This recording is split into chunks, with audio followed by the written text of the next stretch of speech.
Magandang araw Pilipinas, narito po ang latest weather today forecast. Patungkol sa minomonitor natin na si Typhoon Inday na may international name na Bavi na ang ibig sabihin ay bulubundukin sa northern Vietnam. Base dito sa ating latest satellite image, huli nating namataan itong si Bagyong Inday sa layong 520 kilometers northeast ng Itbayat, Batanes. May lakas ito ng hangin malapit sa mata na umaabot ng 140 kilometers per hour at pagbugso o yung biglaang paglakas ng hangin nito malapit sa eyewall o mata na umaabot naman ng 170 kilometers per hour.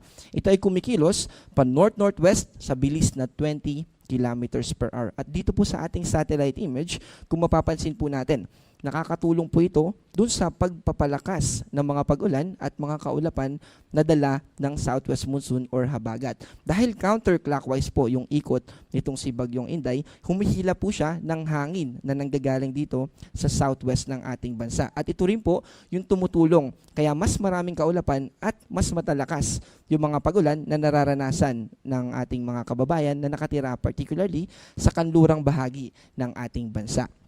Patungkol naman sa pagkilos o yung track natin patungkol dito kay Typhoon Inday, posible po umaga ay nasa labas na ito ng Philippine Area of Responsibility. At kung bahagya pa ito na bumagal, ay Sabado ng tanghali pa ito nalabas. Pero ang gusto po natin na ipagbigay alam dito ay lumabas man po ito or hindi pa, depende sa timing, ay dahil sa lawak nito ay may magiging epekto pa rin po ito sa ilang bahagi ng ating bansa kahit nasa labas na ito ng Philippine Area of Responsibility. Unahin po natin yung mga may kinalaman sa lakas ng hangin.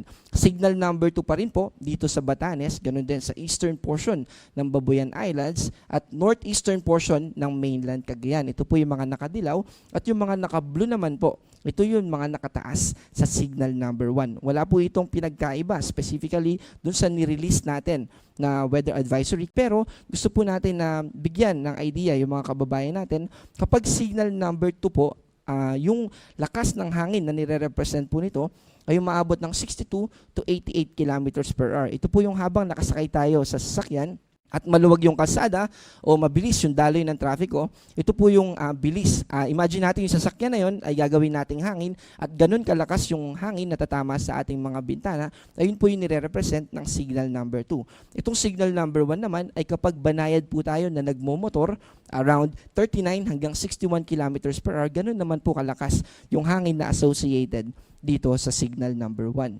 Bukod po dun sa mga may nakataas sa signal number 1 at 2, meron naman po mga pagbugso ng hangin o yung panandaliang paglakas ng hangin sa ilang bahagi ng ating bansa. Actually, today hanggang bukas, malaking bahagi po ng ating bansa ay posibleng makaranas ng pagbugso ng hangin na to na mainly ay dala ng hanging habagat at bahagyang may influence din po tulad ng binanggit natin itong si Bagyong Inday.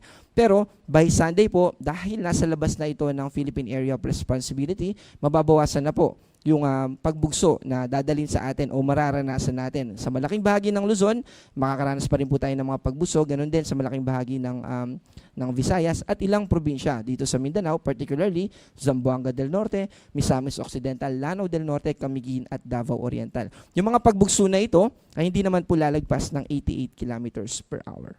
Ngayon naman pupunta po tayo dito sa ating weather advisory o yung ating forecast na rainfall amount for the next 24 hours. Simula po ngayong hanggang bukas ng 5 p.m. At yung mga naka-orange po, ang nire-represent po niyan ay 100 to 200 millimeters na dami ng ulan for the next 24 hours. At ang ibig po sabihin niyan ay multiple floodings o kalat-kalat na mga pagbaha yung posible dun sa isang probinsya na kung saan ito ay taas sa orange. At yung mga nakadilaw naman po, ito yung 50 hanggang 100 millimeters.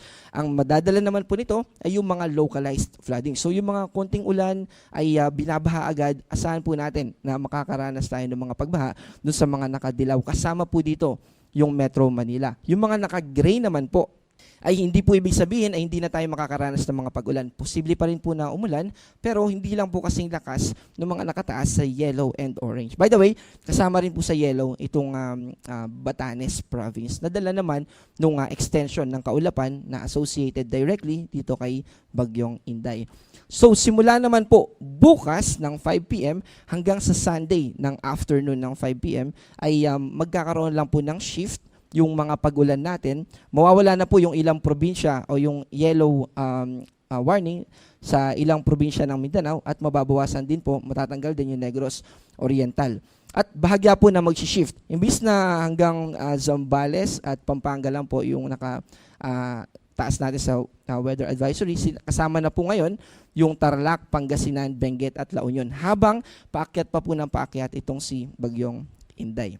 Simula naman po sa Sunday afternoon hanggang Monday afternoon, ibig po sabihin hanggang Monday po ay makakaranas tayo ng mga pag-ulan at ang difference naman po nito ay particularly dito sa Panay Island kasama yung probinsya ng Guimaras. Mababawasan po at ang matitira na lang sa yellow ay yung Aklan at Antique. Bukod po dito sa ating weather advisory na kung saan ito ay tumutukoy sa 24 hours accumulated o total amount of rainfall, meron din po tayong heavy rainfall warning. Kanina po from yellow ay tumaas na po sa orange yung naka-issue natin dito sa heavy rainfall warning natin na release o nilabas natin kaninang 3:50 p.m. At bukod po dito sa Metro Manila, naka-orange din po yung ilang bahagi ng Zambales at ganoon din yung probinsya ng Bataan. Ibig po sabihin, mas mataas po yung tsansa ng mga pagbaha as compared dun sa mga nakataas natin na dilaw dito sa yellow rainfall warning dito sa Rizal, Cavite, Batangas at ilang bahagi ng Zambales, Bulacan, Pampanga, Laguna at Quezon. Yung mga nakakulay na dark blue, ito naman po yung mga nakakaranas sa kasalukuyan nung inisyo po itong ating heavy rainfall warning ng mga pag-ulan. At yung mga light blue naman po, sa susunod na 2 to 3 hours, sila naman po yung makakaranas pa lamang ng mga pag-ulan. Sa gale warning po natin o babala sa matataas na alon, posible pa rin na umabot ng 7 meters yung taas ng alon pag pumalaot po tayo dito sa probinsya ng Batanes. Mas nabawasan na po ito at hanggang 6 meters naman dito sa Cagayan, Babuyan Islands at Isabela at hanggang 4.5 dito sa northern coast ng Aurora. Ibig po sabihin nito, wag po muna tayong pumalaot kapag may gale warning.